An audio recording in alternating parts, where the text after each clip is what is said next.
Welcome back to the Impact Driven Leader podcast. This is your host, Tyler Dickerhuff. Whether you're watching on YouTube, how you doing? Are you listening wherever you listen to podcasts? Man, I'm glad you're here today. I'm excited for you to listen to this conversation with a new friend, a true new friend.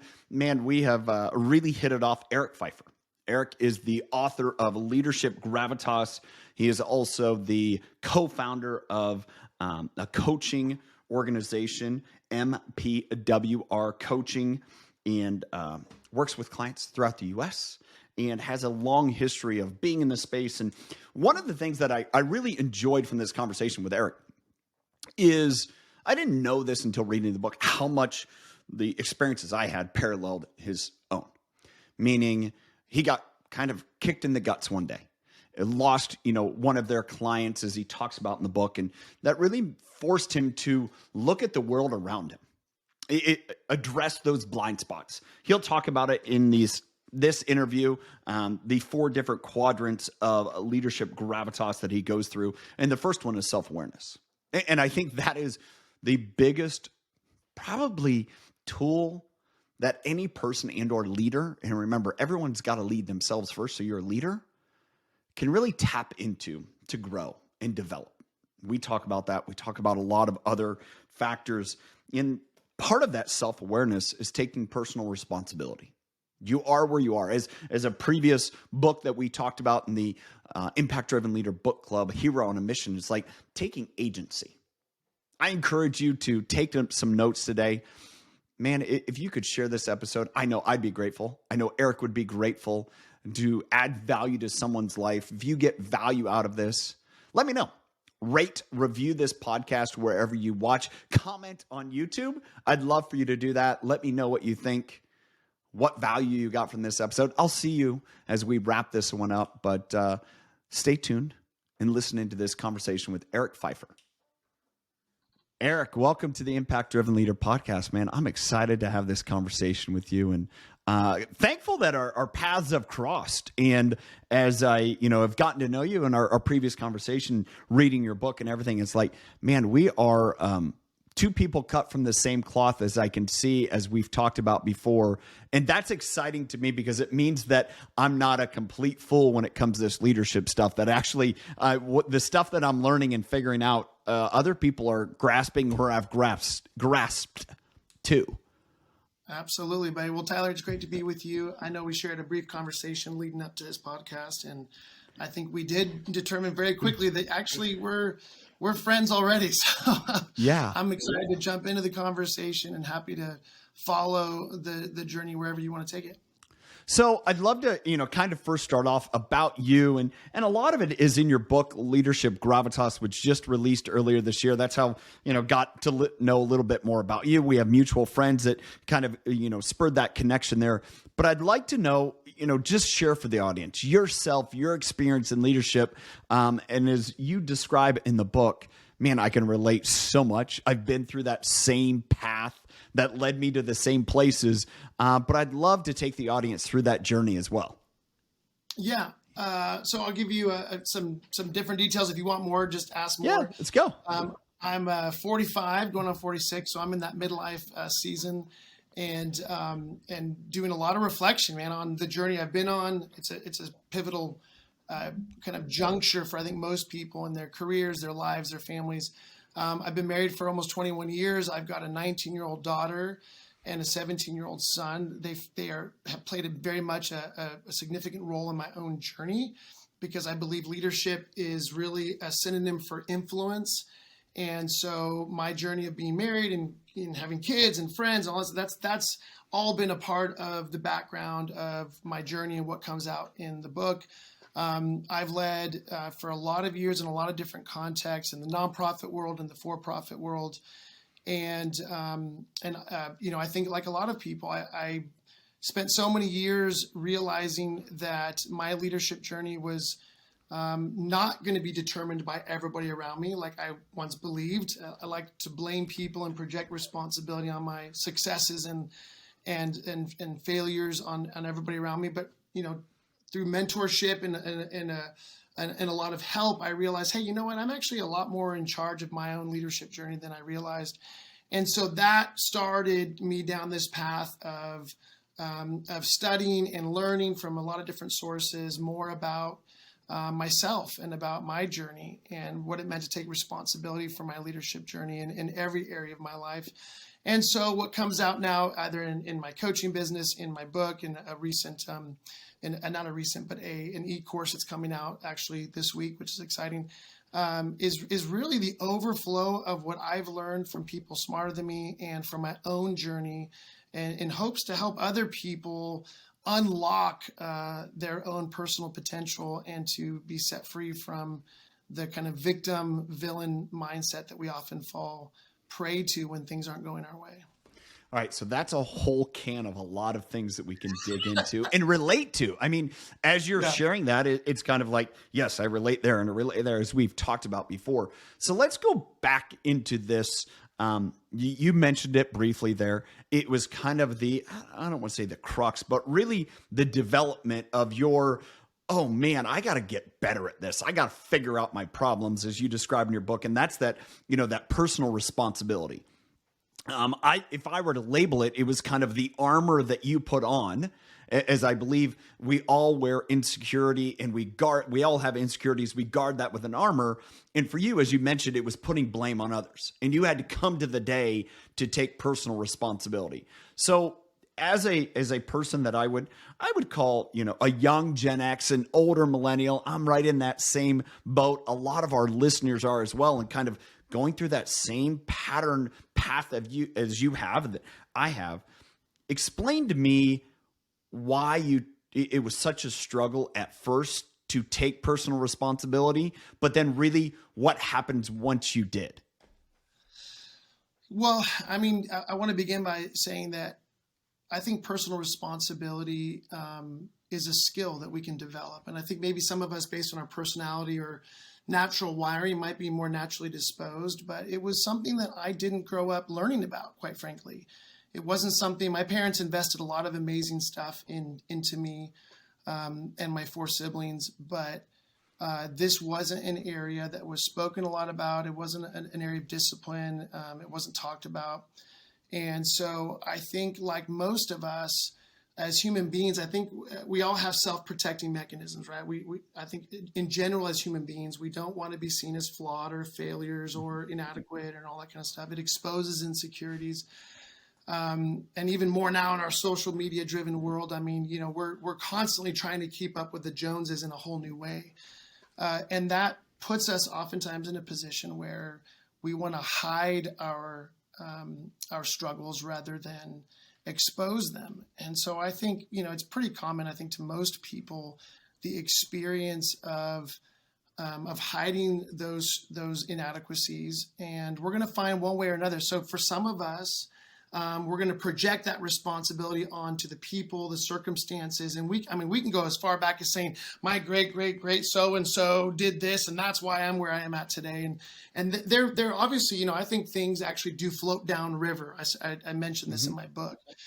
But I also think the other flip side is some people want to project responsibility. Some people, they take too much responsibility and they heap all of the blame on themselves, and they become self-degrading and they become self-abasing. So there's always what I call two gutters on either side of the road that we're trying to be on. And again, it was part of my journey of coming to the place where I had used all the tricks of my trade to protect myself until I kind of hit a variety of circumstances that forced me to either drown in those old tactics or to be open or become open to some new ways of dealing with my shortcomings. And thankfully, I discovered a way that actually led to radical growth, transformation. And now that's what I spend most of my time helping other people do. So let's kind of, take that next step and kind of, you talked about personal responsibility of being probably the factor that limited your ability to influence and lead and help others. I want to bridge a gap here for maybe someone listening. What are some other factors that you see daily working with people, or you've experienced, that really diminish the ability for people to have influence or their ability to make an impact? Yeah, that's a great question. Well, the first thing I would recommend to anybody is to get the book Leadership Gravitas Yes. and read through those opening chapters, because that's really where I pour out all these different ways that we as human beings respond to the pressures of life that cause us to hide. Here's what I say in my book, and here's what I often tell people. As human beings, every day we're getting triggered, right? We all know we get triggered and we're impacted in some way, mentally, emotionally, and physically. And sometimes those triggers, either there's a big enough trigger or enough of them mount up and we get hijacked. And that's where I talk about how, the worst version of us jumps into the driver's seat. And when we find ourselves in those places, we're under pressure. And I think part of the maturation journey as human beings is how we, or is determined or revealed by how we handle ourselves under increasing pressure. Now, life is pressure: marriage, family, significant relationships, business, finances, health, politics, social issues. It's all putting us under a lot of pressure. And I think there are a lot of different defense mechanisms, coping mechanisms, default mechanisms that we explore, some of them which become very familiar to us. But at the end of the day, all of those are really robbing us of the opportunity to take 100% personal responsibility for our attitudes and behaviors. We can't control the world around us. We can influence it. We can't control it. I've tried, and it's a thankless and never-ending failure. But what I tell people is, I do believe as human beings, part of our growth journey, part of this journey into maturity or emotional intelligence, is recognizing I actually can and am responsible to control myself. I actually have authority over my attitude and my behavior. So whatever our protective or defense mechanism is, what I tell people is most important is that we have to accept that one of the starting points of emotional intelligence is accepting I can't change the world, but I do have control over myself. Well, I think that, one of the things that I wrote down here in preparation for this is, leaders can't be controlling, for long. Because you can try to control, you can try to do those things. And I think there's a certain human element. When we stop trying to control all the things, like, Alan Stein Jr., we were talking about his book, Sustain Your Game, and he talks about that is the moment that you give up the desire to control, man, how much easier your life gets, the stress releases. And I think as a leader, you talk about, gravitas, you go on to describe that, the ability to, hold that credibility and standard. When you stop controlling people and just try to be in community with them, find, how can I serve them? Man, it gets a lot easier. It does. I would use the word, there's an illusion that we can control the world. I mean, even video games nowadays, and we really love to create environments in which we are now in control of the experience. And I think it is an illusion. And I think whether it's people controlling, like, in other words, I think one of the temptations is we want to impose ourselves, our will, our desire, our expectations into the circumstances around us. My wife and my two semi-adult children can give you thousands of examples of where good old dad or husband has tried to do that. And at the end of the day, you end up with what I call a win-lose scenario. Whoever has the greatest authority or power or the ability to impose their desire, they win and they get what they want, maybe, but everybody else around them loses. And then there are other people, maybe it's not aggressive or domineering behavior, maybe it's the other extreme, passivity or passive aggressive, or people withdrawing from opportunity or responsibility. I mean, I watch people when I'm working with executive teams, I watch people in meetings all the time. I love to study people in meetings. And you can watch people's body language, their tone of voice. And you see the people who their default is, when I'm not getting what I want, I overpower. And then other people, their default is to actually render themselves powerless. And I think, again, either default, whatever our defaults are, the moving beyond the illusion that I can control my environment, but really settling into the fact that I can control myself. And in doing that, Tyler, there is, and you know this, there is such a radical freedom mentally, emotionally, physically, when we realize the best thing that I can do in this environment is to bring the best version of myself to this environment. And or what I say in the book is learning to play our cards and let the chips fall where they may. Well, to me that, and it's one of the keys that you have, stepping forward, is having this self-awareness and then, interacting with people. To me, what you just described is willing to be vulnerable.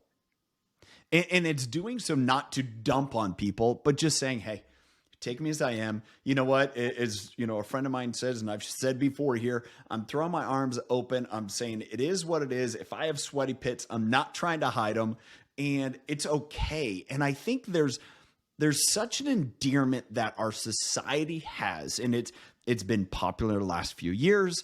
It's been popular with people that you talk about that are actually like, no, you want to have a good, healthy, leading relationship? Just be appropriately vulnerable. And that's one of your biggest key, tools. But yet people don't want to do that. Yeah. Yeah. Well, it's interesting. I mean, you've looked through the book. Here's what I would say. Obviously, yes, vulnerability, a healthy measure of transparency, opens the door to greater intimacy, right? To know and to be known, I think, is one of the a way of talking about the core of what human beings are longing for, to know and be known by others. I would say vulnerability within a framework of safety, because I think a lot of times we ventured out into vulnerability. Like we shared with our best friend in middle school, some secret about some girl or boy we had a crush on, or somebody that was bothering us and we didn't like them. And then that person sold our vulnerability out for their own gain, and we got burned. And, or we dated someone for a while. It didn't work out. We tried to reconcile with, a parent or a friend. It didn't work out. We put ourselves out there and went for a job or a promotion that didn't work out. So I think vulnerability is absolutely a key for us creating healthy relationships and building trust. But I also think that if we as a society and a culture don't pay attention to the framework that preserves the safety of that vulnerability. I tell people vulnerability is a little bit like a fire. In the right context, it's beneficial, it's helpful, It provides heat, warmth, it provides, cooking. But in the wrong context, it starts a forest fire and burns everybody's houses down. Yeah. Well, I mean, that's where it's got to be appropriate, right? And it's the right measure. It's like you described, just the right amount of fire or the right amount of salt to a meal. You oversalt it, it's, tastes horrible. You undersalt it, it's bland. And to me, that's that piece. But that comes back to the first step that you identify in the book, which to me was a huge factor in all of this unlocking for me, was the self-awareness. And I made this mention last week. I'm going to butcher it now. It's the Mark Twain quote of, "It isn't what I didn't know, it's what I knew that isn't so." And to me, that's that piece of self-awareness. And I butchered that, but you hopefully got the point. That once you understand that and you're self-aware, you understand what your insecurities are. Oh, then you can pinpoint them, identify them. I know how my insecurities show up. My insecurities show up if we're in a social setting. I, will just verbal vomit. I will share what I know instead of just sitting back, relaxed. It's cool. We're all good. I have my place here, and I got to check myself on that. And yet I've recognized that now, and I know my insecurities were showing. And to me, that's, as you talk about the idea of self-awareness, if we can go there, well, then we start to understand where to be vulnerable, how to be vulnerable, and not be protecting. That's right. I mean, one of the phrases that I challenge all clients that I work with to memorize is, "You can't change what you can't see." And I think as human beings, we'd all admit there are things about ourselves that we think need to change, should change, want to change. But if we can't see those things, we can't change them. You can't engage in the things that you don't see clearly. Along with that is this other challenge around, we can't see ourselves clearly and perfectly and holistically, which means we need help. We can't practice self-awareness in a vacuum. And so again, the vulnerability required to find people, to invite people, to allow people appropriately, of course, to help us check our blind spots, right? I mean, that's why we have rear view mirrors in the car and the backup, camera now and the 360 camera. And I'm so thankful for those, because I promise you I've bumped many cars and curbs in my day. But creating an environment, again, this is the framework of safety, is how do we create an environment around ourselves that actually helps promote and protect healthy vulnerability. And I think for most human beings, I am absolutely convinced. I have met, maybe one or two human beings ever in my life that I was convinced they don't really want to be honest. They don't really want the freedom that comes with being known, appropriately seen. Most people, I think, desperately want this. And yet, because there's been a lack of safety, a healthy context or environment, they've been burned, they've been abused. They've had people really abuse that privilege of their openness and honesty. People are reluctant, reticent. And now you put them in a workplace environment where there's competition and there's, all the fears of disqualification. It only intensifies the natural desire to self-protect. But again, that's why I say, let's fight for self-awareness, but constantly in a context or an environment that is protective of it. So as I'm thinking here, and as people watching on video see my face, that shows on my cards, but it's like, how much the flip side of that is learning to be manipulative? Meaning there's the people that are like, oh, I can't figure this out. I was in that boat. As I explained to my wife when we first met, I don't even know what manipulation is, much less how to do it. You see what you see. And unfortunately, a lot of that was the armor build up of, I'm tough, what I shared earlier, how I express my insecurities. But then when you come across people, when you engage with people, you work with people that are manipulative, and you're like, oh, I see what you're doing, but yet I'm confused in it because you're trying to accomplish the same thing, but you're puppeteering everyone, as opposed to being that vulnerable. However the chips fall, I'm okay. As you said earlier, these are my cards. However the chips fall, it's good. I can react to it. I know how to react to it appropriately. It's fine. As opposed to those people that are always positioning so they are in control. And it's the opposite of this being self-aware. It's the opposite of being willing to identify your blind spots to grow. It's more of like, ooh, how do I shadow those? Because if someone finds them out, well, then I'm even in a worse place. That's right. Yeah. And we see that in leaders a lot. A ton, Tyler. And I think that's why I'm not concerned about, having a recession-proof business, because people are people regardless of what's going on. Yeah. And that's a normal human experience. And I think all of us at some level deal with this, this desire to, self-protect and to create a boundary between us and the world, and whether it's manipulative or passive, right? Because manipulation really is kind of I'm going to project my desire into the world, where passivity is more, I'm going to withdraw from it. Again, either gutter that we fall into, I've seen leaders at the highest levels of any organization fall, literally CEOs, fall not into the manipulation. We all assume every CEO of a company is going to be manipulative and aggressive and overbearing. Not so. So many of them actually, their default is to become passive, not to deal with necessary conflict, to let their executives or leaders run amok, not to address difficult issues in the trajectory of their financial, journey.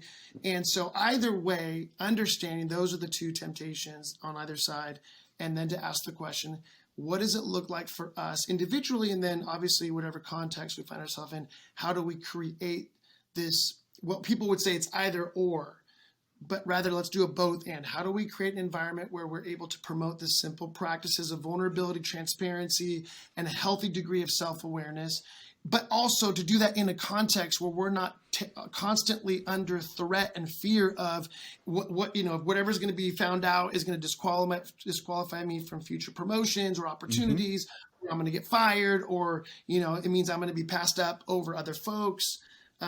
which is very difficult, which is why I think many organizations are in the state they are, where there's not a high degree of psychological safety. In other words, where people feel safe to engage in an appropriate amount of vulnerability and transparency, to practice self-awareness, honesty, humility. But at the same time, you can encourage people to do that all day long. But the moment people start getting burned on account of it, people will shut down. And that's what I find is that not both and. You can tell people and make them read all the books and say, we need to be self-aware, but self-awareness comes with the price that you've got to build the infrastructure of safety as well.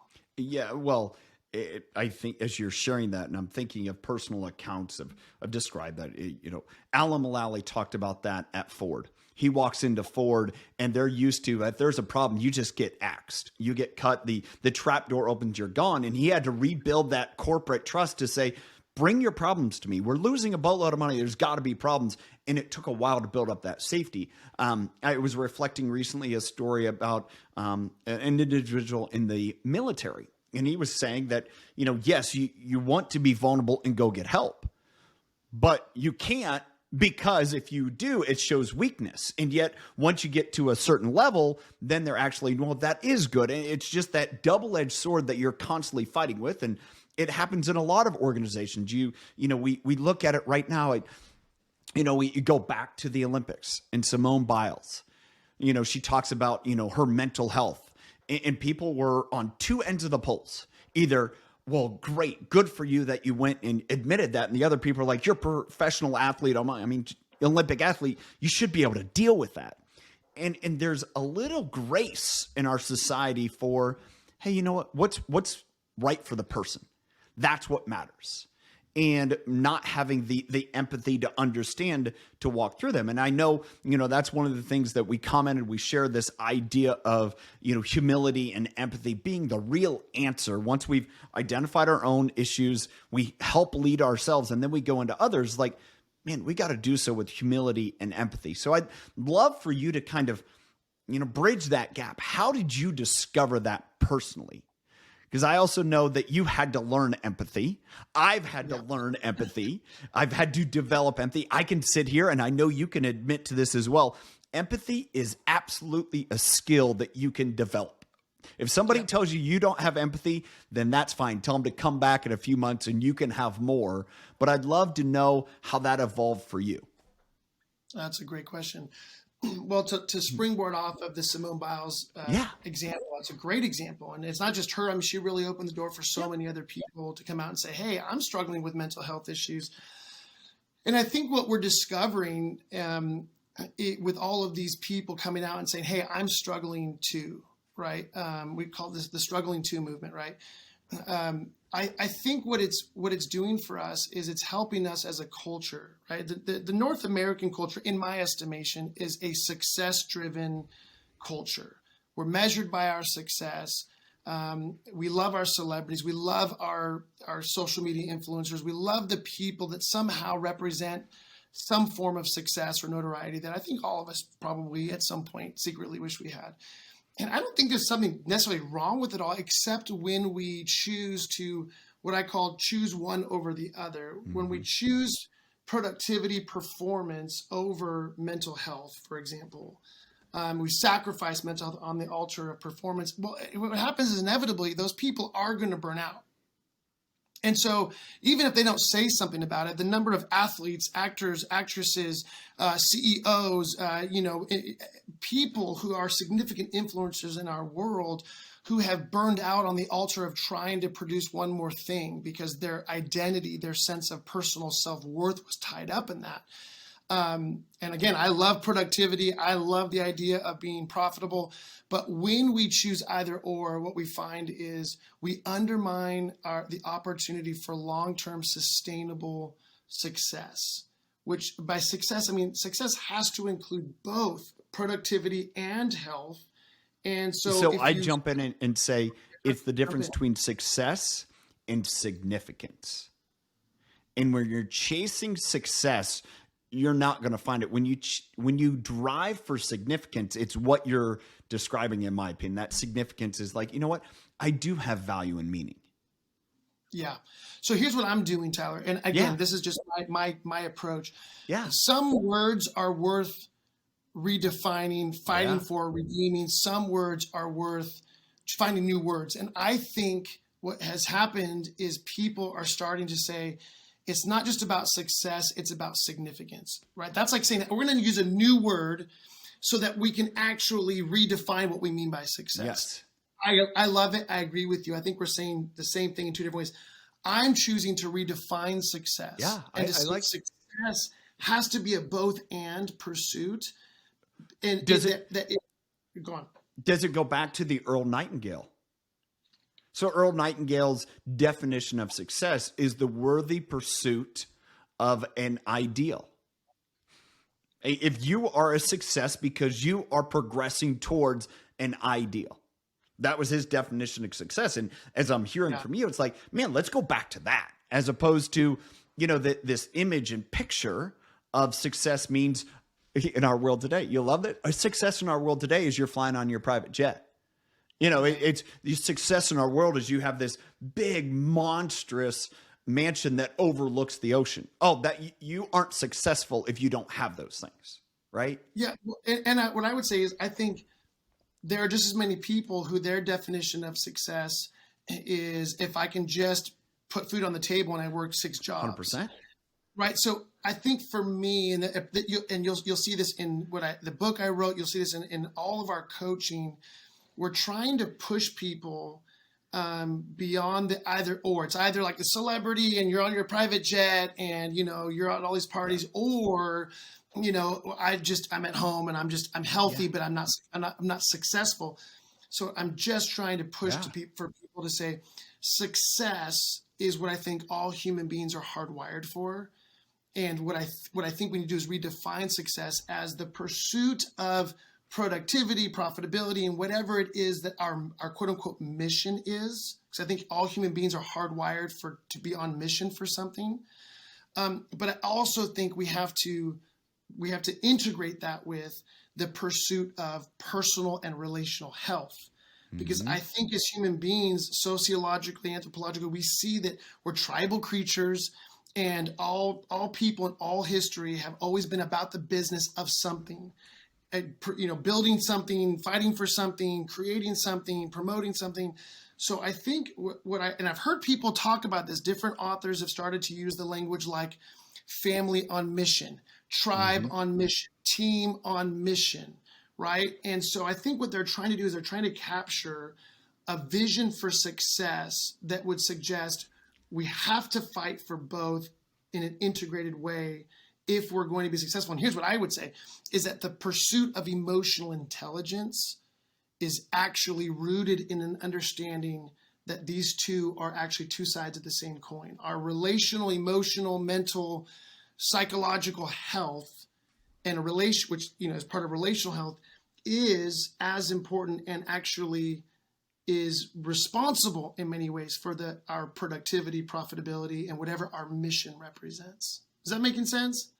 100%, because tying this into leadership is a very broad topic, but yet this idea of, if you're sitting here listening, you're watching this, and you're kind of like, oh, where does this go? How does this fit? It's like, if you're not identifying with that as an individual, then you aren't pursuing the capacity to have influence in leading that you could possibly have, whether that is through your spouse, your children, your family members, your organization, wherever you are.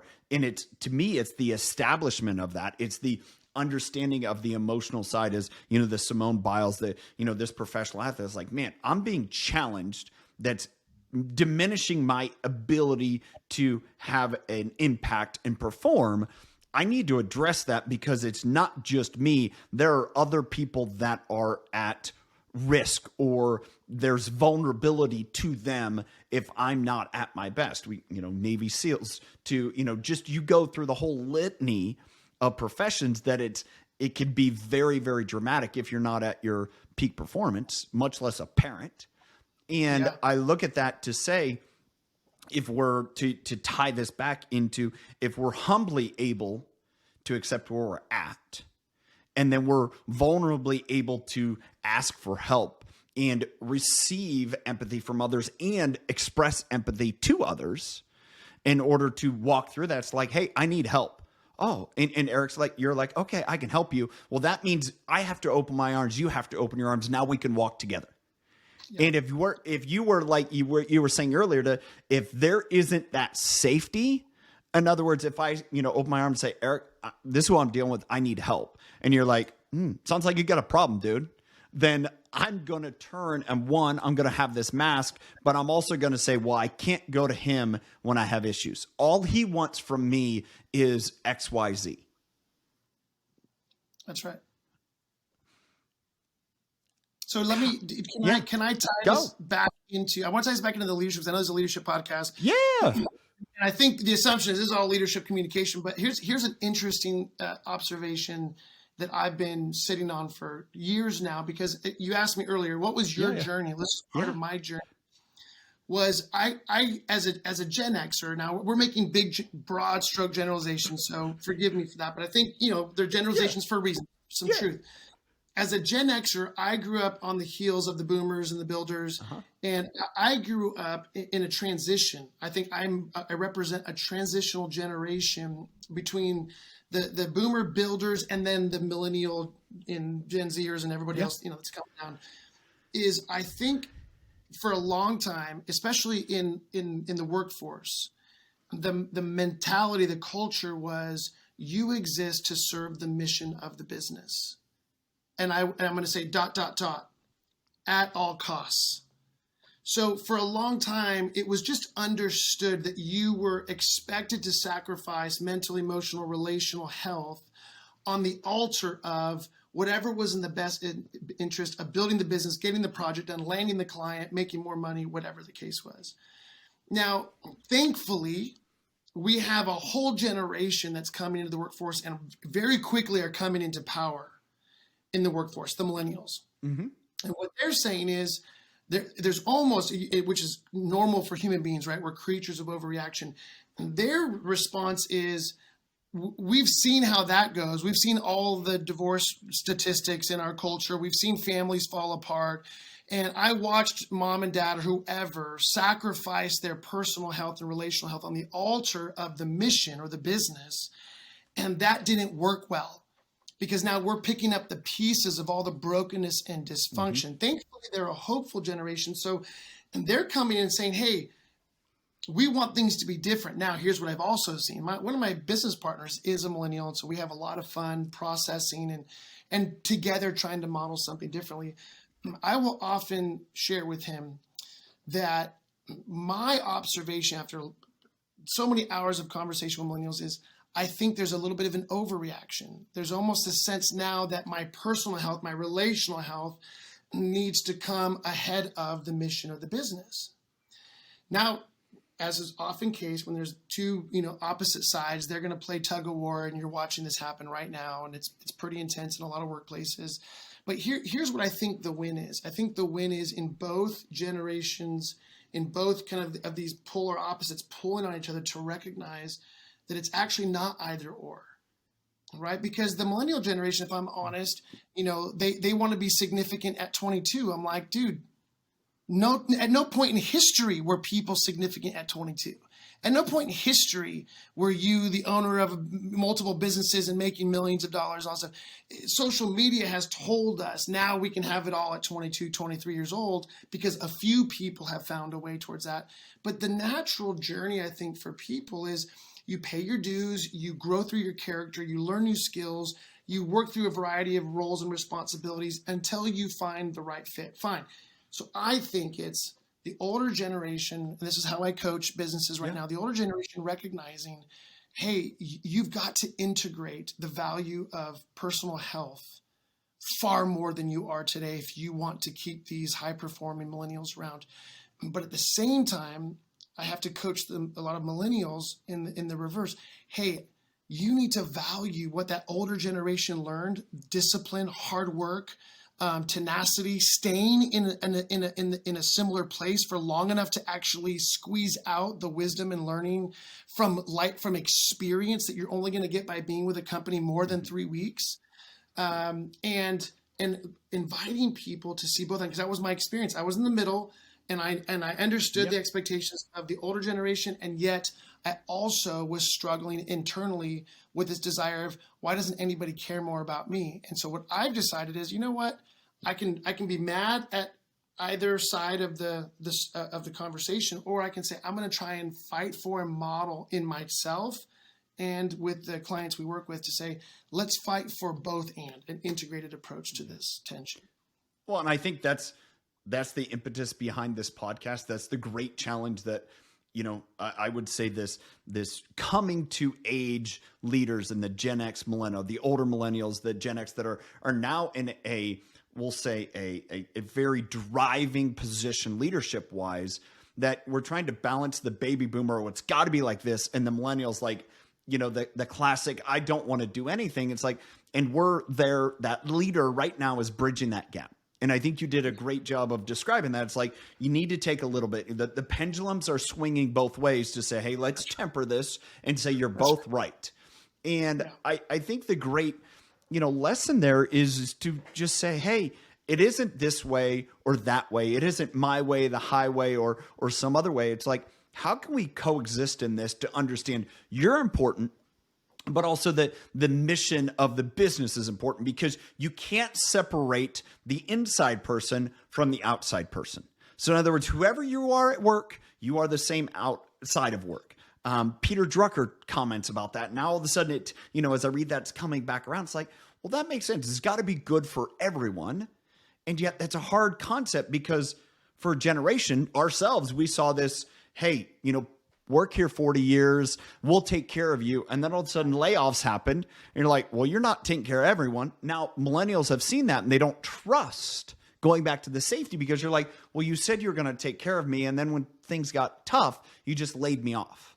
And so I think it takes a little bit of that total give and take on both sides to say, hey, we got to be in this together. If we're in this together, then we're going the right direction. But if we try to be at odds with each other, it's not going to work. That's right. Yeah. And this whole conversation around, for me, as a leadership coach, one of the areas we specialize in is in the area of the development of emotional intelligence, right? Understand they're all practical skills that we need to understand that we can all grow in. But the reason it's so important is because in all of the tug of wars, the tensions that happen, whether it's intergenerationally, whether it's people from different ethnicities, whether it's people from different political persuasions or social views, or, I've been married 21 years. Just the fact that, we're different genders right now, is like it's created 21 years of tension. But in any relationship with another human being, because we're going to experience culture clash, right? A different set of values, expectations, the ways we want things to unfold. The importance of being able to take 100% personal responsibility for my perspective, which requires that we practice self-awareness, and then self-leadership, which is the next step of emotional intelligence, which says, okay, now that I see myself more clearly, how am I going to lead myself well? And we often say to our clients, that's all internal work. And the reason that's so important is because we believe you can only give to the world around you what you have first cultivated internally. So before we start trying to change the world around us and influence it and make everything, kind of line up the way we would want it to be, it would behoove us to first learn how to pay attention to what's happening internally, to check our core values, to check our expectations, our assumptions, and to ask the question, hey, I'm sure there's some things I'm holding on to that are really valuable and that are in the best interest of not just myself, but the world around me. But I'm sure there's some things that I could probably change and everybody would benefit, including myself. And so, the emphasis in leadership, as far as I'm concerned, is we can lead others to the degree that we can lead ourselves. And therefore, the big question is, well, then how do I lead myself effectively? And why do I need to lead myself? And how would I even begin to think about leading myself, which is what that book is about. It's just me unpacking my own personal journey of realizing I've got a lot of natural qualities. I'm naturally charismatic. I have a bright personality. I'm well-spoken. You know, I enjoy public communication. I am a visionary. All the things that set you up to be the kind of ideal leader. And then everyone shoved me into leadership positions, and I got all this responsibility. And I am just leaving a trail of carnage and frustration and hurt and disappointment. And yeah, I did some things well, but there was so much frustration as a result of my leadership that it wasn't until my early 30s actually that it began to catch up with me. Yeah. I realized, hey, there are certain things that aren't working. I mean, I found it in my marriage. I found it in my parenting as my kids got old enough to say, hey, Dad, I don't know that I appreciate the way you talk to me or your tone of voice, right? I'm experiencing it with clients at that time. Yep. And it was really a confluence of different experiences in my life where it was almost like all of these red flags were going off simultaneously, which was really, looking back, a gift to let me know, hey, the way you're operating, even though it might be most familiar to you, like you've hit a glass ceiling. Like what got you here is not going to get you there. And what are you going to do about it? And that was the impetus for me to go on this journey of saying, how do I become a different version of myself? Not because I'm all bad, but because if I want to continue to elevate to new levels of leadership and influence, to be entrusted with more influence, then I want to make sure that I'm doing the hard work to make sure that I'm really worthy of that influence, you know, as a human being. And I think that comes back to having enough value of yourself that you have value to others, but at the same point, valuing those around you to say, I can't keep doing this.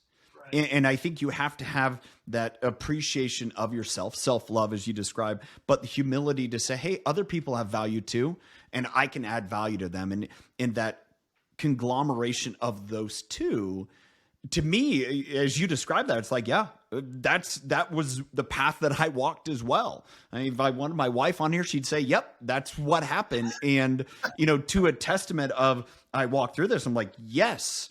And I know if it's the two of us that have been connected to say, yes, there's a lot of other leaders too. And I know that's what your directive and drive is to do. That's my directive and drive, coming from two different angles, but yet the same, walking the same thing. To me, that gives credence to you can transform. Yeah. The transformation is possible, but the greatest opportunity, I think, going forward is helping organizations transform from the inside out.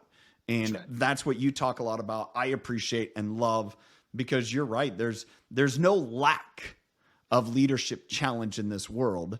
As we were describing earlier, the baby boomer and the millennial, and, you know, have to be give and take. And you're like, if you want to see it not work, look in our political system in the world. It does not work when you're, you know, and that's not a indictment. That's just the reality. So yeah, it's, couldn't agree and appreciate. And, you know, I think you do such a great job in the book, again, Leadership Gravitas, of laying all that out. And it's that journey, which is the first steps. Really, it's the first, all right, here's the steps, here's the pathway you need to walk, but then go through it and then guide someone else through it. And you're going to learn a whole lot more.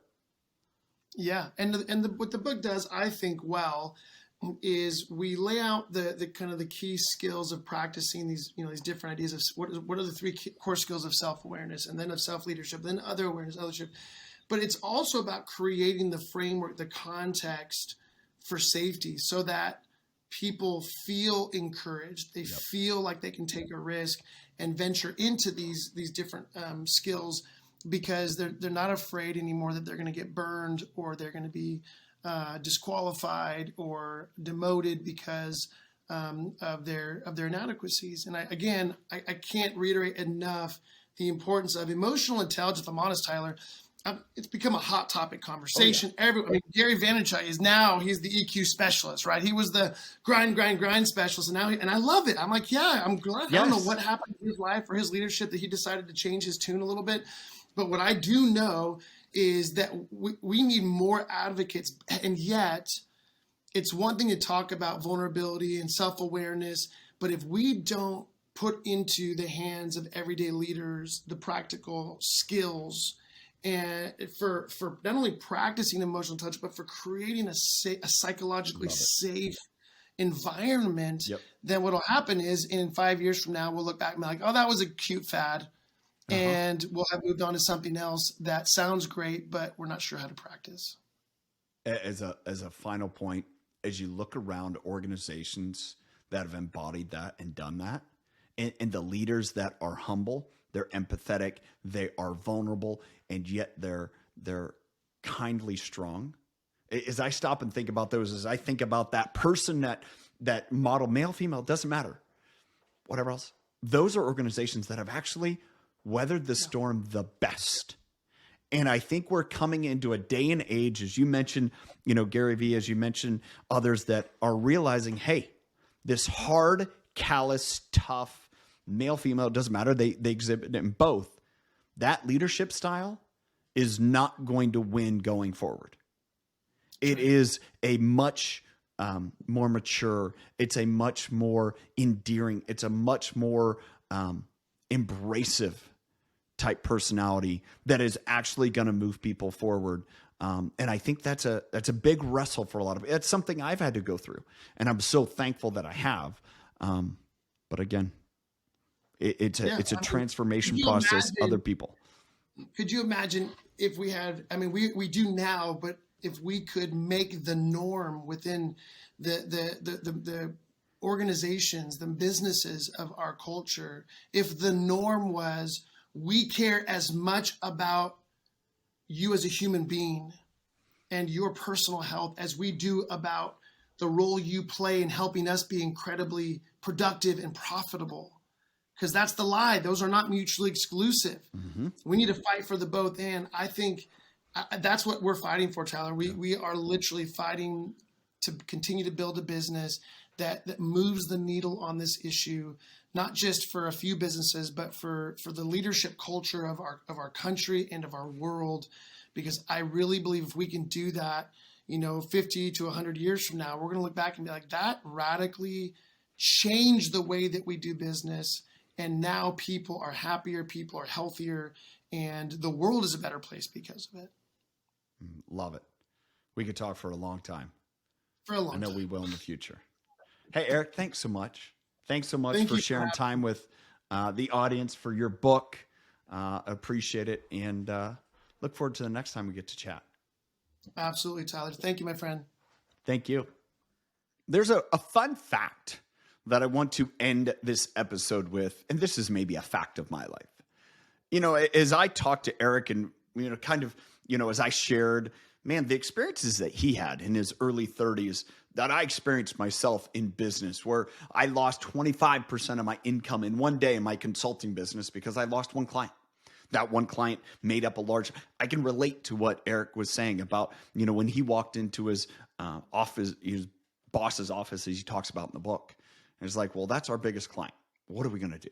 And that forced him to, really look at blind spots. I've had to do the same in my life.